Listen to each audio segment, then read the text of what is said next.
Bible ధ్యానంలో ఇప్పుడు ఆదికాండము 32వ అధ్యాయము చదువుకుందాము. యాకోబు తన త్రోవను వెళ్ళుచుండగా దేవదూతలు అతనిని ఎదుర్కొనిరి. యాకోబు వారిని చూచి, ఇది దేవుని సేన అని చెప్పి ఆ చోటికి మహనయీము అను పేరు పెట్టెను.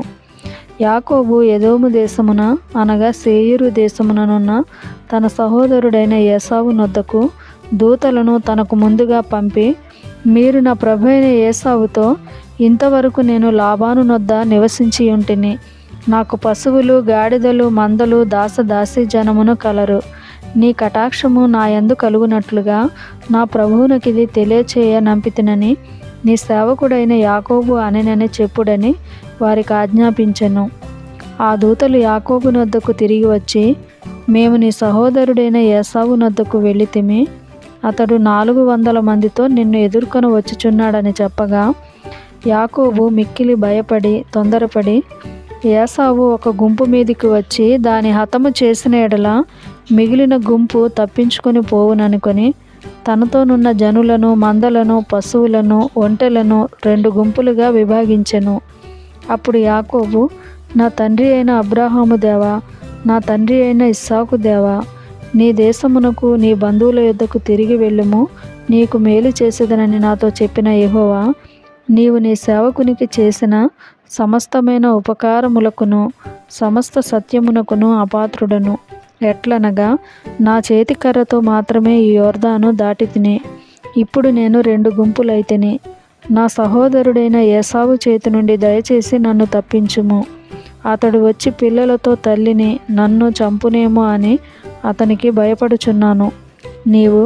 నేను నీకు తోడై నిశ్చయముగా మేలు చేయుచు విస్తారమగుట వలన లెక్కింపలేని సముద్రపు ఇసుక వలె నీ సంతానము విస్తరింపచేయుదునని సెలవిచ్చితివే అనెను.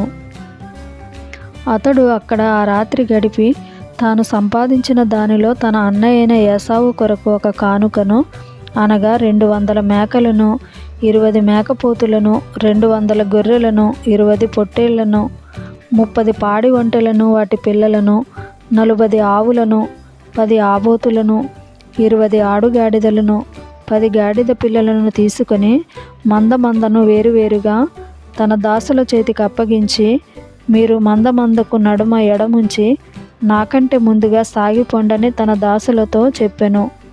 మరియు వారిలో మొదటి వానితో, నా సహోదరుడైన ఏసావు నిన్ను ఎదుర్కొని, నీవెవరి వాడవు, ఎక్కడికి వెళ్ళుచున్నావు, నీ ముందరనున్నవి ఎవరివని నిన్ను అడిగిన ఎడల నీవు, ఇవి నీ సేవకుడైన యాకోబువే, ఇది నా ప్రభు అయిన ఏసావు కొరకు పంపబడిన కానుక, అదిగో అతడు మా వెనుక వచ్చుచున్నాడని చెప్పుమని ఆజ్ఞాపించెను.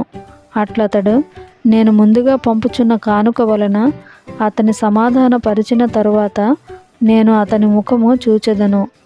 అప్పుడు అతడు ఒకవేళ నన్ను కటాక్షించుననుకొని, మీరు ఏసావును చూచినప్పుడు ఆ చొప్పున అతనితో చెప్పవలెననియు, మీరు, ఇదిగో నీ సేవకుడైన యాకోబు మా వెనుక వచ్చుచున్నాడని చెప్పవలెననియు 2వ వానికిని 3వ వానికిని మందల వెంబడి వెళ్ళిన వారికందరికిని ఆజ్ఞాపించెను. అతడు కానుకను తనకు ముందుగా పంపించి తాను గుంపులో ఆ రాత్రి నిలిచెను. ఆ రాత్రి అతడు లేచి తన 2 భార్యలను, తన 2 దాసీలను, తన 11 మంది పిల్లలను తీసుకొని యబ్బోకు రేవు దాటిపోయెను. యాకోబు వారిని తీసుకొని ఆ ఏరు దాటించి తనకు కలిగినదంతయు పంపివేశెను.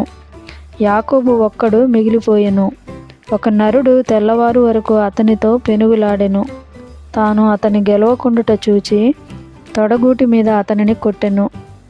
అప్పుడతడు ఆయనతో, పెనుగులాడుట వలన యాకోబు తొడ గూడు వసిలెను. ఆయన, తెల్లవారుచున్నది గనుక నన్ను పోనిమ్మనగా అతడు, నీవు నన్ను ఆశీర్వదించితేనే గాని నిన్ను పోనీయనెను. ఆయన, నీ పేరేమని అడగగా అతడు, యాకోబు అని చెప్పెను. అప్పుడు ఆయన, నీవు దేవునితోనూ మనుషులతోనూ పోరాడి గెలిచితివి గనుక ఇక మీదట నీ పేరు ఇశ్రాయేలే గాని యాకోబు అనబడదని చెప్పెను. అప్పుడు యాకోబు, నీ పేరు దయచేసి తెలుపుమనెను.